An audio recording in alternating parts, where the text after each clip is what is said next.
Greetings ladies and gentlefish, and welcome back to another video. My apologies for the break. I had intended to make this video and put it out a couple of weeks ago, but the little one brought home the lurgy from nursery, so go figure, I wouldn't really have been able to do it with no voice.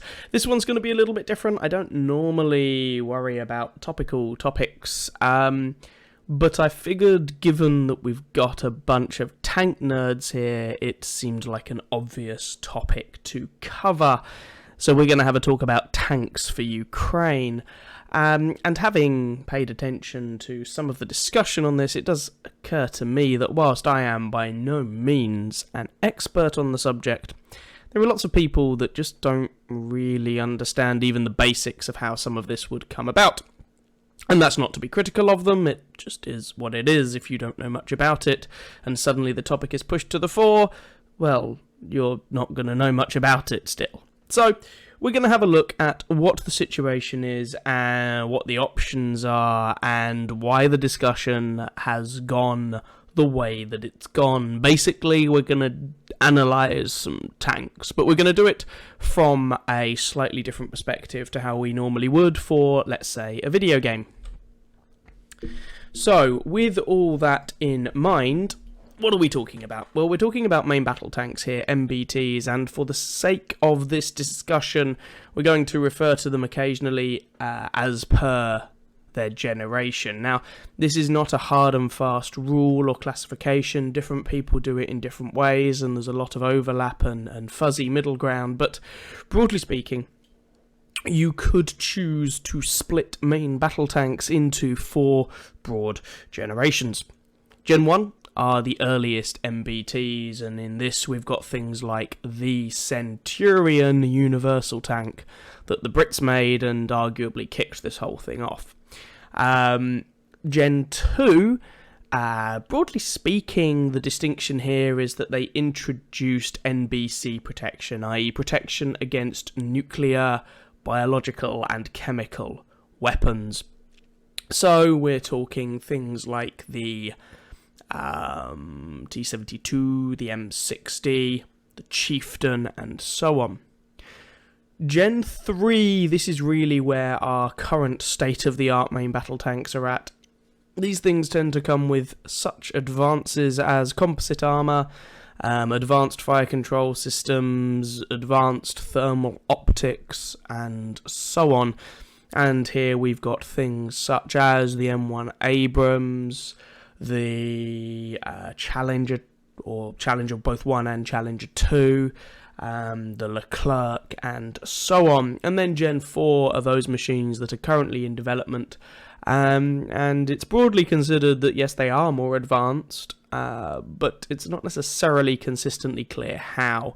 And these sorts of machines range from those which are, it's really just an upgrade package for some existing Generation 3 tanks, and that's where we're looking at things like the Challenger 3, and right the way through to entirely new vehicles from scratch like the T-14 Armata. So there's a bit of a range here, and we're going to refer to some of these predominantly Gen 2 and Gen 3 machines. So what is the actual situation? Well, in case anyone hasn't actually noticed, there's a war in Eastern Europe at the moment between Ukraine nominally and Russia. Now, in this fighting, both sides have, broadly speaking, used a lot of Soviet-era kit. The Russians in particular have had at various points in the conflict some more advanced stuff than that, but a lot of that seems to have gone the way of the dodo and had an unpleasant encounter with an in-law or something like that. I'm sure we all know how that feels. So we're really talking about a lot of Soviet-era Gen 2 main battle tanks. The T-72 springs to mind. So Ukraine has been using these as well. They of course had their own existing stocks left over from the Cold War, and as the conflict has progressed, obviously those stocks have attrited, but they have also captured some vehicles from Russia, and they have had machines donated to them. Predominantly we're talking here about donors in Eastern Europe. Hello Poland, yes, I'm looking at you. Now that's all well and good, and as far as I could tell from a little bit of research on the topic, Ukraine still has quite a lot of captured Soviet-era kit from the Russians that they've got a whole cohort of engineers trying to spruce up, but they really want more and better equipment, and what they've asked for in the short term is sort of the order of 300 or so shiny, new, well, relatively shiny and new, third-gen Western tanks. The idea here is that, as far as I can work out, they want enough to be able to, do something meaningful with on the battlefield, but also they would like to move away from Soviet-era kit. I get the impression, perhaps unsurprisingly, they don't really want to be reliant upon Russia for military support here. Now, there does also appear to be a more long-term goal here for the Ukrainian military, and here, of course, we're really talking about the army, and there seems to be a drive or a desire that the Ukrainian army should advance to the point where no one's going to try and pull their schniz again. So if you look at some of the numbers that they're talking about, the Ukrainian army would become scary if they get what they want. We're looking hundreds, perhaps topping 1,000 main battle tanks. We're talking a large number of personnel, and this is just main battle tanks. This is not talking about armoured fighting vehicles and all the other myriad of kit you would have in an army. Like, if Ukraine gets what they seem to be aiming for, as I say, Ukraine militarily would become a scary piece of opposition for anyone. Definitely become one of the premier military powers in Europe, and not a place to be taken lightly. Now, ideally, you would really want all of your tanks to be the same. Essentially, it eases logistics, it eases operations. If all your machines are going to go at the same speed, they're going to fire the same ammunition, they're going to use the same fuel, and so on and so forth. So that's what Ukraine wants, and of course this request is primarily aimed at those NATO countries that have been backing them. So we're really talking about Europe and North America here. There are some other countries outside of those areas that have been giving Ukraine support, but we're primarily talking about Europe and North America here. So, what does the landscape actually look like here? Well, first thing that you might suggest is, okay, well, their request is all well and good, but are there not a load of old, haggard tanks lying around in Europe somewhere that could be sent their way? To which the answer is yes and no. So, as I mentioned, they have already received a lot of old Soviet-era kit from Eastern Europe. So whilst there are still some of those machines lying around, and I've shown a T-72 in the bottom right here, some of those have also gone out to Ukraine already. Now, there are other machines, like the French built loads of AMX-30s in the day, for example. The Brits built Chieftains, and it's not a second generation tank really, but Challengers and so on. But it doesn't mean those countries still have them. So, for example, the British Army uses the Challenger 2 these days. I appreciate the Challenger is not a second gen tank, but the principle still applies. So you might ask, okay, what about the Challenger 1? Could we not send those to Ukraine? Well, no, because they were sold. Britain doesn't have them anymore. Now, there is some scope here. There are still, as I mentioned, some Soviet-era MBTs floating around in Eastern Europe that could be sent to Ukraine. Some more, that is. And interestingly, the German government, a couple of days ago, actually, at the time of recording this, have granted permission for the export of Leopard 1s. Leopard 1s, of course, would be a second-gen machine, which is interesting because, well, there's two ways of looking at it. Either it could imply that there's quite a few Leopard 1s in some sort of mothballed state that could perhaps be brought into some kind of combat readiness and sent, or perhaps this is more of a political gesture of goodwill. I couldn't tell you, but it's interesting nonetheless. So the short answer is yes, kind of, but this doesn't really fulfill the requirement that the Ukrainians have set out. It wouldn't give them, that bigger technological edge over the sort of kit that they are currently fielding and indeed they are currently facing. And whilst I'm sure it would be welcome, it's not really what they've got in mind.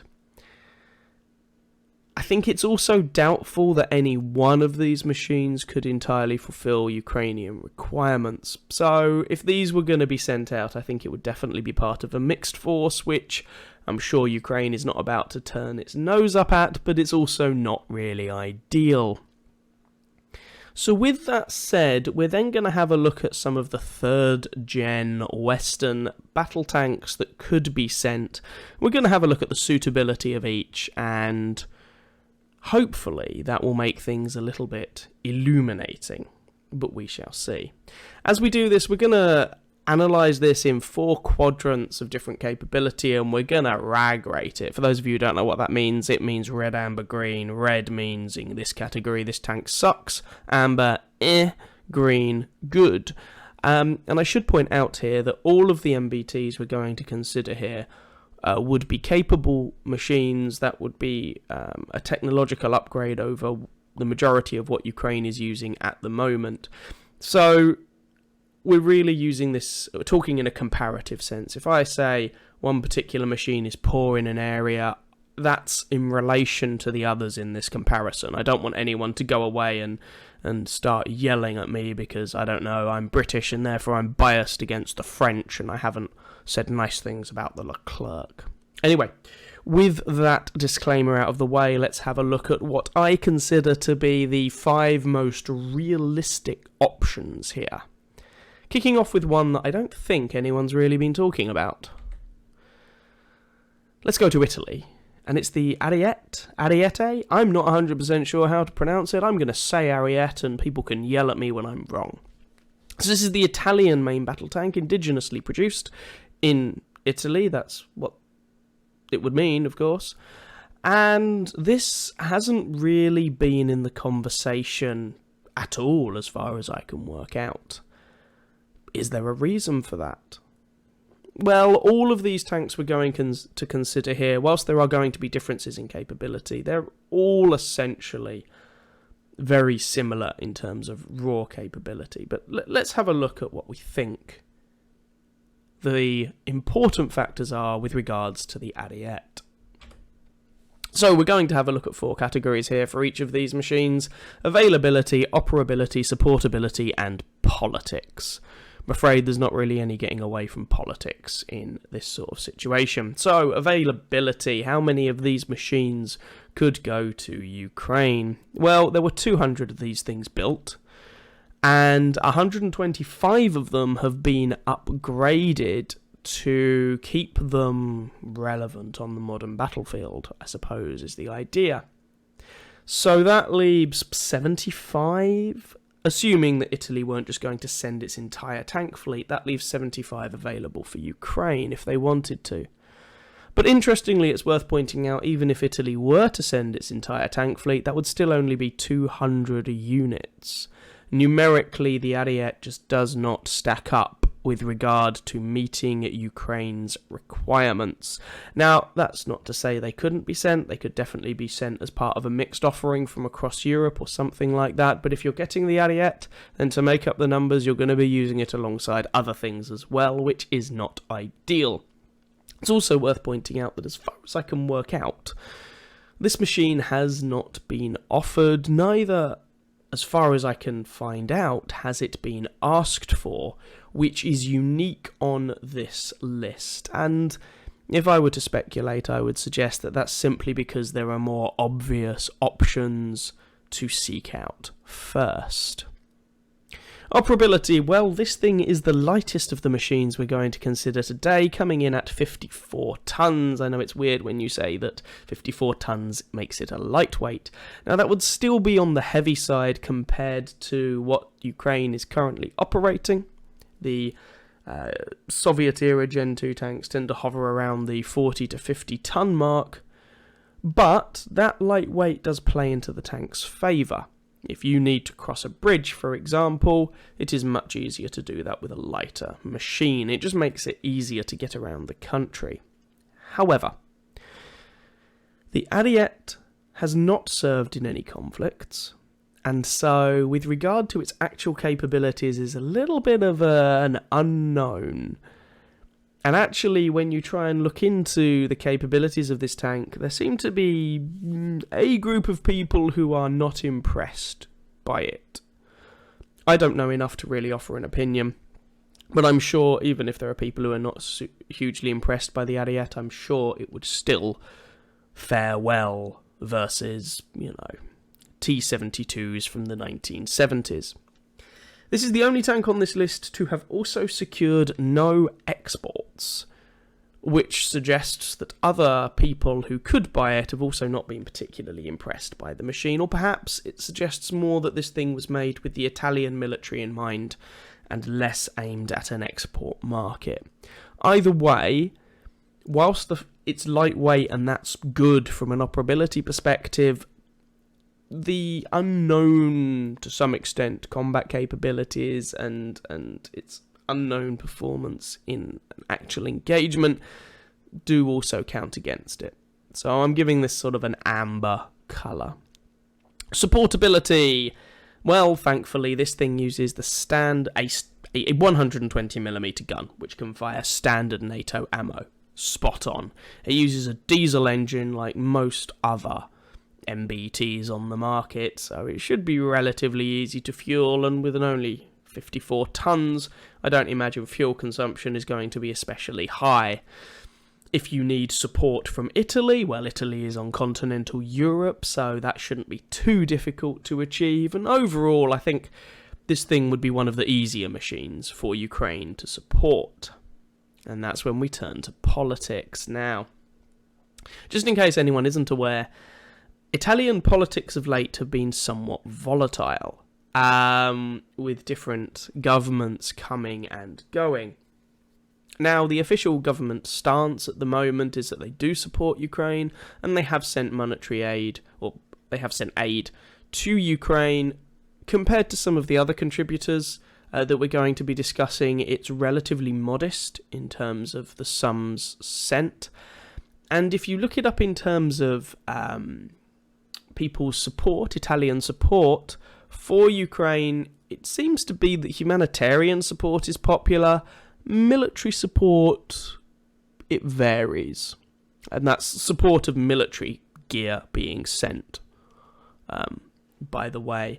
So I think if you're in Kiev looking at the Ariete, you probably don't rate the politics. The governments are a little bit all over the place, and Italian support is perhaps one of the more questionable of the countries we're going to talk about today. And whilst you might like the potential supportability of the thing, it's not available in sufficient numbers, and it's probably just not that high up on your list of machines to get excited about. So this is probably, of the 5 machines we're going to consider here, this is probably coming in 5th place. Moving on from Italy then, we are going to sojourn to France and talk about the Leclerc. So the French army operates these things. I actually think this is quite a good looking machine. Well, I think all the machines on this are good looking, to be honest, but hey, that's a tank nerd for you. So what do we get with the Leclerc? Well, there are 406 of these things in France, and I'm specifying in France because some of them have been exported. So there is another user of the tank, but we're really talking about the French contingent here. France operates 222 of those, leaving 184 in storage. Now, there are 200 of these tanks that are due to undergo an upgrade, which means there are potentially up to 206 available?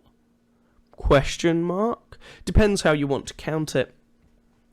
If you were to take the 200 that are due to be upgraded and just assume that all the rest could be sent, then you're left with 206. Now, you could quite happily raise the question about what condition are those tanks in storage in, and that's fair. it's entirely likely they would require at least some work in order to be sent. The same is going to be true throughout this. Now, I believe there have been some talks about potentially sending the Leclerc, but at least at the time when I am making this presentation, I do not believe any have yet been offered. Numerically, the Leclerc falls into a little bit of a middle ground. Even assuming 206 were available and could be sent, then clearly they're not going to fulfill Ukraine's requirements alone, although 200 units is still quite a considerable number. So it's not as if they're available in paltry numbers. So, the Leclerc isn't a terrible machine to consider in this context. What about operability then? Well, the Leclerc comes in at between 55 and 58 tons, depending on exactly what sort of upgrade packages the individual tank is using, which makes it again one of the lighter ones in this comparison, not quite as light as the Ariete, but still fairly lightweight, and therefore that makes it relatively easy to use. I mentioned earlier on that this thing has been exported, although not to loads of countries, but it has been exported, which counts in its favour. And this thing has indeed seen combat in the Yemeni war. So this is a combat qualified, shall we say, vehicle that's relatively light. And that's all for the better. Supportability, again, this thing uses a 120mm gun firing standard NATO ammunition, which is good. If it fires standard NATO ammo, that makes the ammo relatively easy to get hold of. A diesel engine, like most other things. And, okay, so if you were to get your hands on them, sitting in Kiev, you would probably require some degree of support from France. Obviously, all of these machines would require some help with regard to training personnel, but you would also probably require some assistance with regard to maintenance. Having said that, France is continental Europe. It's not as if it's so far away that would be difficult, certainly not as far as some of the other mentions on this list.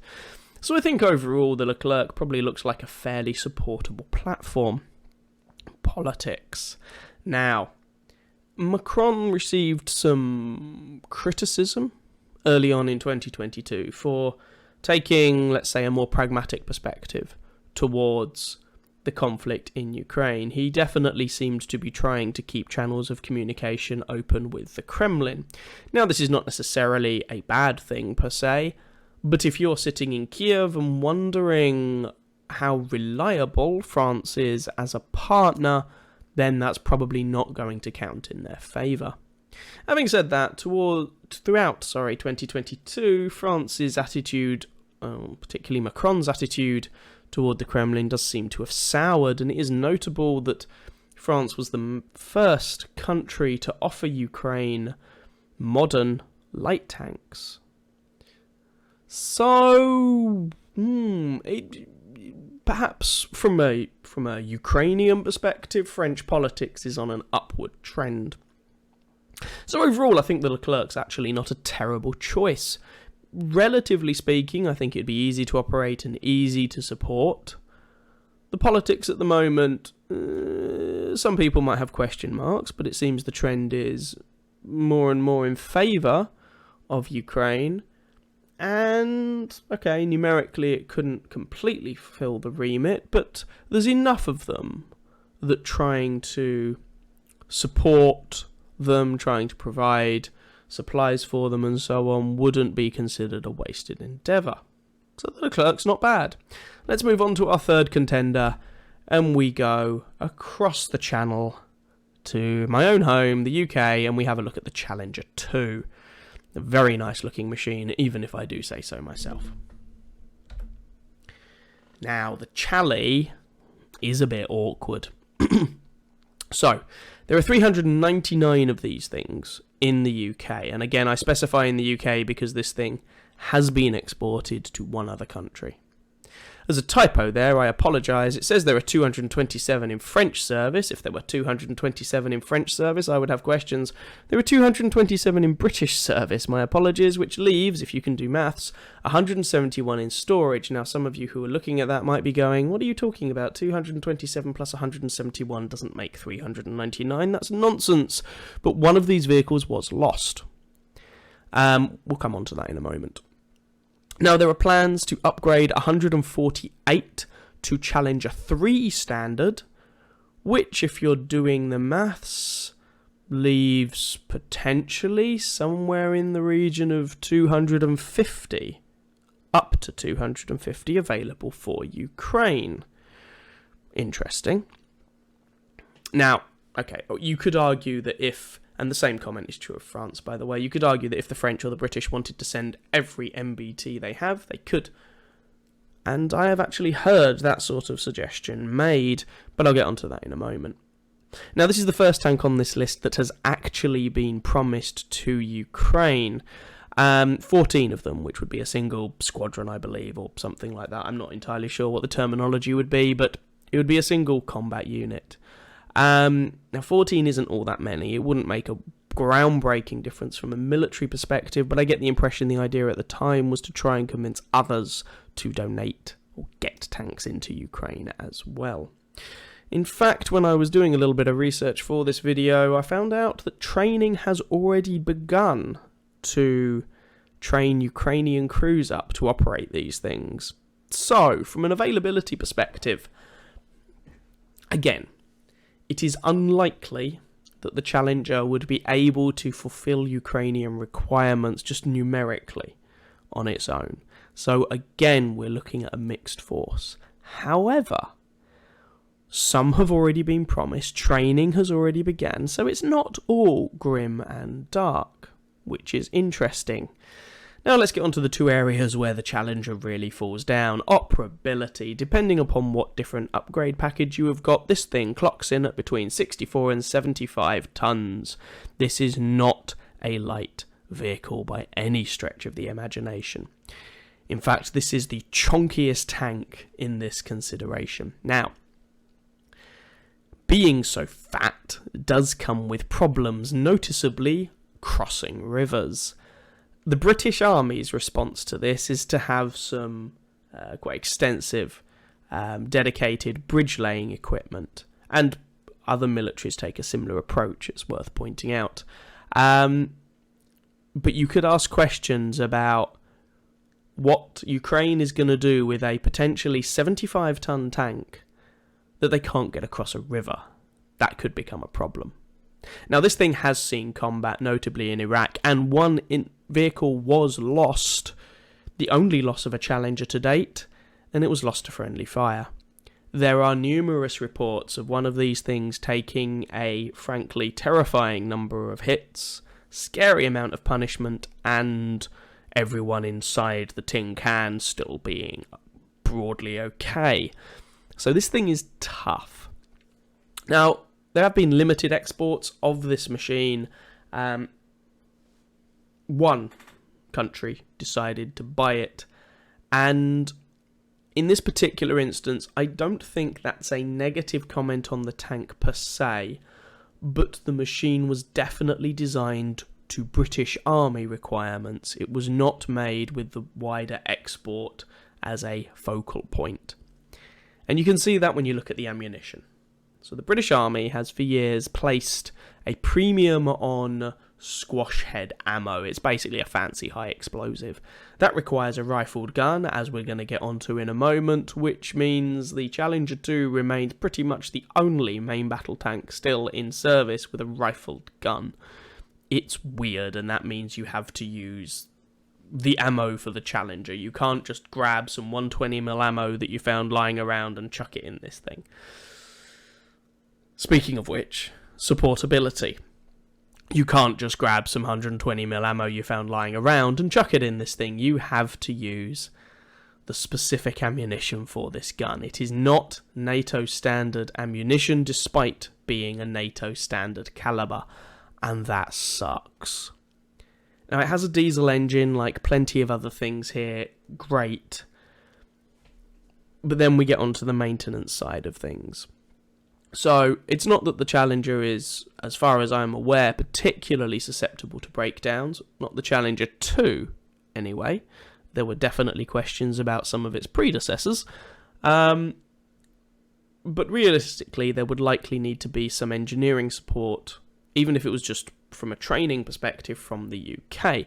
Now, you could say the same is true of any other machine, and that is definitely the case. However, some of these have it easier than others. We spoke about the Ariete and the Leclerc. They at least are on continental Europe. The UK isn't. So that just makes life a little bit more awkward, and when you combine that with the very awkward gun, and operability and supportability are not great for the Challenger. It would be an awkward machine for Ukraine to try and use.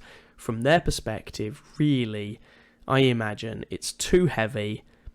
The gun is just a bit too special. It's just a little bit awkward. Like I say, it was really designed with the British Army in mind. Now, this is where we get onto politics, and this is a bit of a weird one. I don't think it's any secret that British politics at the moment are, let's go with volatile. We have burned through 3 prime ministers in the space of less than a year, and if you go back a few more years, we're up to 5 prime ministers and so on. So you may well be thinking that the political optics for Kiev are not great. Britain is not a trustworthy partner. However, Ukraine seems to be one of the few issues on which there is broad agreement in the UK, be that among politicians or be that among the general populace.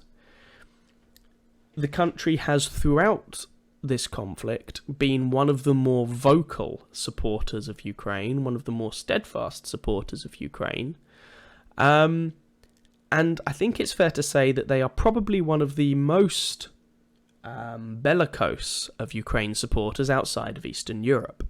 In terms of pure financial contribution, the UK is the second largest supporter of Ukraine, only behind the United States. And the United States has a far larger economy.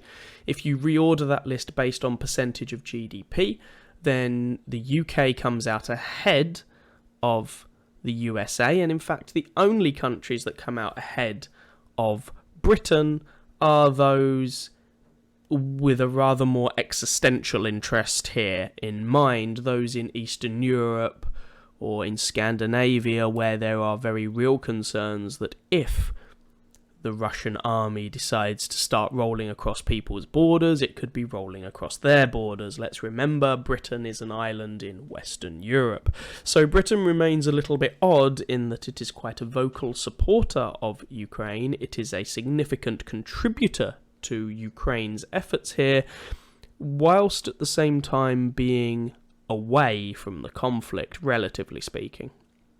So actually, from Kiev's perspective, the British are probably seen as a fairly reliable supporter. So really, this is kind of a case for the Challenger of a reliable supporter who just happens to have really the wrong piece of kit.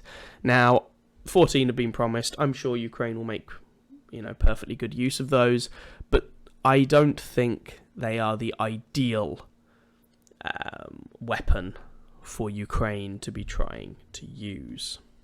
That's just the reality. So let's move on to our next entry, and of course we couldn't really have a discussion on this subject without talking about the Yanks and the M1 Abrams. I don't know, maybe it's just me. Whilst this is still a nice looking tank, it's not quite a Leclerc, an Ariete or a Challenger. Maybe that's me. I just think Europeans know how to make a sexy looking tank. Anyway, so, availability. These things exist in their thousands. There are literally thousands of them.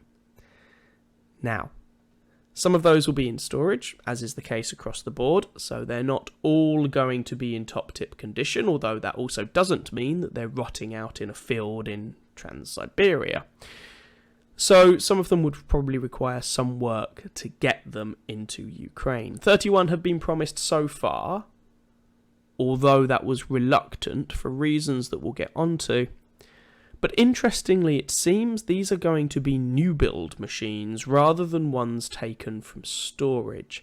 So whilst 31 have been promised, timescales here are looking to be a little bit delayed compared to some of the other contributors.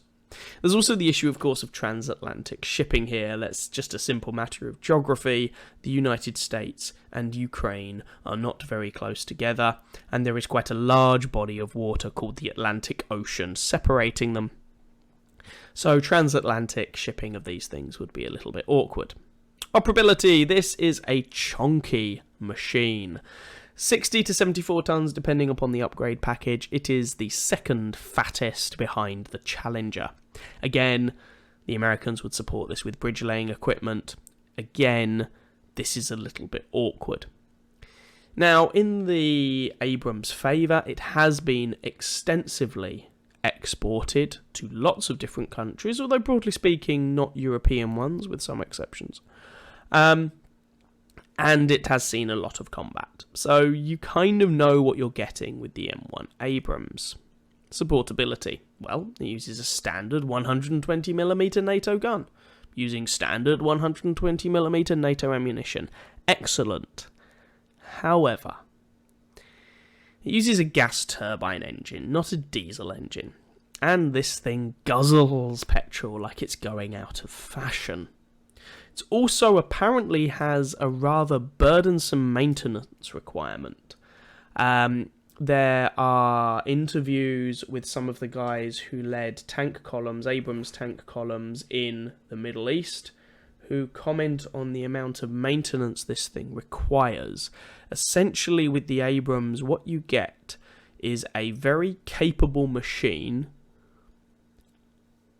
that requires resources and love and attention in spades. In fact, when America was in the Middle East, they often used to get a lot of the engineering support provided by third parties. They threw money at the problem.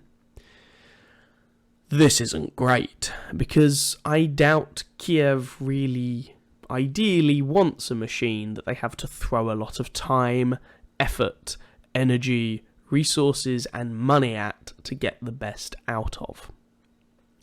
It's also worth pointing out that I imagine a lot of support for this would have to come from the States. There isn't really an embedded support infrastructure in Europe as it is because, well, the Italians, the Germans, the French, the Poles, they don't use it.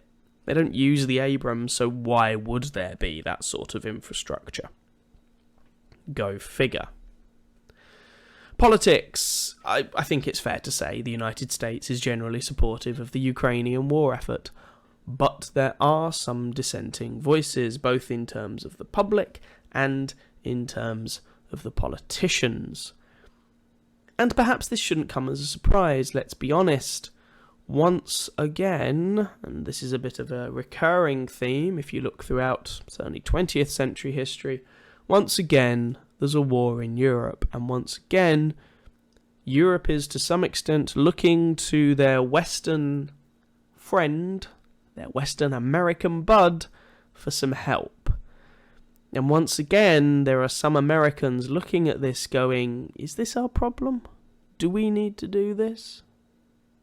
Nonetheless, officially, the United States remains supportive of Ukraine, and it is very difficult to bash too hardly the country that is the single largest contributor to the Ukrainian efforts here, and by no small margin. However, if you reorder that, and I alluded to this earlier on, if you reorder that by contribution as a percentage of GDP, America falls off some way. America, of course, has a massive economy, has a considerable population, far larger population than any of the other individual countries we're going to talk about here. Very high gross domestic output, gross domestic product. And so if you try and account for how much of an impact this contribution is going to have on people's lives, and hence have a look at a percentage of GDP, then America falls off a bit. Nonetheless, it's a lot of resources they've pumped into Ukraine. So broadly speaking, I think the politics from Kiev are probably positive here. There is definitely some potential with the Abrams, but much like the Challenger, there are a number of issues around supporting and operating this behemoth of a tank. So it is probably not ideal. That leaves one machine more that we're going to consider, and you probably know what's coming. Hello, Leopard. This is the Leopard 2, the German main battle tank. I say German, that is correct, but as we'll see, it's not quite that straightforward. So, availability. This tank has been exported very widely. A lot of those exports have gone to European countries. There are more than 1,000 of these things, I think it is fair to say, sitting in Europe in one form of condition or another. And really, the producers of the Leopard, Rheinmetall, have to be big into the export market because the German arms procurement is just a mess, an utter mess. I'm not going to go into it now, but German arms manufacturers have to be export-minded. Let's put it that way. Now, so far, there have already been 36 of these, at least 36 of these things donated from various European countries. I should also mention, I think I forgot to say, that there have been there are 31 promised M1 Abrams from the States to Ukraine. So there are 36 combined, 36 plus, from various European countries. Now, a lot of this seems to come down to condition of the machines. So, for example, it's noted that Spain seems to have quite a large number of Leopard 2s in storage in one form or another. They might require some work to get them up to a condition where Ukraine would be able to use them, but they exist. So I think what we're probably going to see is a trickle of Leopards being sent to Ukraine over time as they are brought up into a condition where they could be used. But availability, really, this is looking good. Along with the Abrams, this is looking good. Operability, 62 to 67 tons, again, based upon your upgrade choice and loadout. So this is middling in terms of weight. It's heavier than the other continental European machines, but not as heavy as the Anglo-Americans.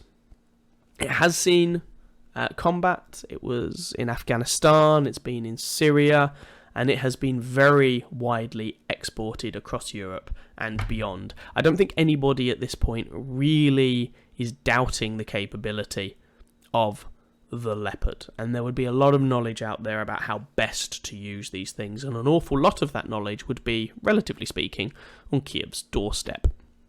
Supportability. This thing uses a 120mm gun firing standard NATO ammo. Excellent. It has a diesel engine that does not drink all the fuel known to man, unlike some, looking at you, America. And a lot of the maintenance infrastructure already exists relatively locally. Let's not forget, this thing is operated by, obviously, Germany, but it's also operated by, notably, Poland. And so there is already, Poland and Ukraine share a border in case anyone isn't aware, but there is already some support and maintenance infrastructure nearby. There is expertise nearby. I mean, this is awesome. Let's have a look at the politics of this thing. Germany has been generally supportive of Ukraine. In fact, they are, in terms of monetary contributions, the third largest supporter of Ukraine in raw numbers, only beaten out by the Americans in first place and the Brits in second. However, there are disagreements about how far that assistance should extend. Unlike in, for example, Britain, where there seems to be, broadly speaking, a consensus that Ukraine should be supported and continually supported, I think along with many of the Eastern European and sort of Baltic and Scandinavian countries, you'd lump Britain in as being, quote-unquote, in it for the long haul. Germany, it's not quite so clear. And if you reorder the contributions based upon a percentage of GDP, then Germany actually falls off quite a long way. And there's this general perception that the German government has been slow in responding, and their treatment of the Leopard 2 has not really helped here. So for anyone who hasn't heard or isn't aware, those countries that receive Leopards, there is a condition in their receipt that allows these tanks to be redistributed with German acquiescence. Now, this isn't actually all that unusual a kind of feature in military-style contracts, but nonetheless, it means Germany has to agree. And there's been a lot of debate and confusion over the last few weeks about whether or not Germany was allowing or blocking or whatever exports of these tanks from third parties. Now, they have come down on the side of allowing these exports, but the fact that it was a bit of a long-winded process and people were unclear on what was actually happening and which way it was going to go feeds into this sort of idea that the German government has been rather slow to get things done. Is that fair or not? I don't know. I'm not really going to comment here. Overall, though, I think at the point when I am recording this video, I think the politics are favourable from Kiev's perspective. If I were recording this a couple of weeks ago, I would probably have been less enthused about the politics here, but at this point, Germany has allowed the export of these machines, and therefore you have to start also considering not just the politics in Berlin, but also the politics in other European countries that operate these machines and therefore could export them. And certainly, if you look at, to pick a random non-specific example, Warsaw, the Poles are very keen to get kit into Ukraine. Perhaps not surprising, given the geography of the situation. So there we have it. There's the 5 machines that we're going to consider here. And if we just have a pull back and just have an overall look at things, I think it's fairly clear to say that the Leopard 2 here is the clear winner, if you will. If you're sitting in Kiev and looking around at what shiny, new, modern main battle tank you would like, the Leopard 2 is probably the one you're going to settle on. I think it's the one I would settle on if I had the free rein to choose. Now, at the time of recording this, we're looking at somewhere in the region of 80 plus third gen tanks having been promised. So it's about 30 Abrams, a total of about 36, I believe it is, Leopard 2s from a variety of European countries, and then 14 Challengers, so we get to about 80. Now, there are talks that that number could go up quite considerably. It depends on what countries are willing to send, how much they have in storage, how much work those tanks in storage would require before being sent, so the timescales are going to vary. I think clearly in the short term this is going to be a mixed offering. If you are sitting in Kiev, you just have to accept, I think realistically, that you're going to continue to have lots and lots of different supply lines. If you're a logistician in Ukraine, it must be a nightmare. You've got kit being sent to you from dozens of different countries with dozens of different requirements. I mean, thank goodness a lot of it is from NATO, where therefore a lot of it has been standardised, so it's standard ammunition for small arms and whatnot. But even within NATO, it's not perfect. You get the Challenger rock up with its weird ammunition and so on. So logistics must be a nightmare, and I think if you're in Kiev, that is going to drive a lot of your requirements. Now, that being said, I don't think Ukraine is about to turn down an offering of any decent kit. You know, they're not going to turn their nose up at the 14 Challengers just because they're awkward. But that being said, it is a factor to consider. So there we go. Hopefully that's given a broad overview of the situation as it stands and why it is that people keep banging on about the Leopard 2. and perhaps less so some of the others. It will be interesting to see how this develops. I will keep half an eye on it. As, tank, I was going to say nut, but that's not quite the right word. Somebody who is interested in the tank as a piece of kit. I think this is an interesting time. And there I will leave it. I don't really want to drag politics or anything into this too much. I just thought this might be an interesting topic for those of you sitting at home, and so we shall consider ourselves done for the day. The sun is shining, which is very unusual to say at the beginning of February in the UK, and I hope you are all enjoying your, Sunday afternoon as I record this. Although by the time you see this, it will probably be not Sunday afternoon. Anyway, I hope you guys are enjoying yourselves. I hope you're staying safe, and I wish you a lot of fun doing whatever it is you're doing, whether it's playing video games, whether it's painting toy soldiers, whether it's reading a book, or whether it's sitting in front of a PC recording some commentary about a bunch of main battle tanks. Welcome to my world. Either way, take care. I hope you enjoyed, and I'll catch you in another video. Ciao, ciao.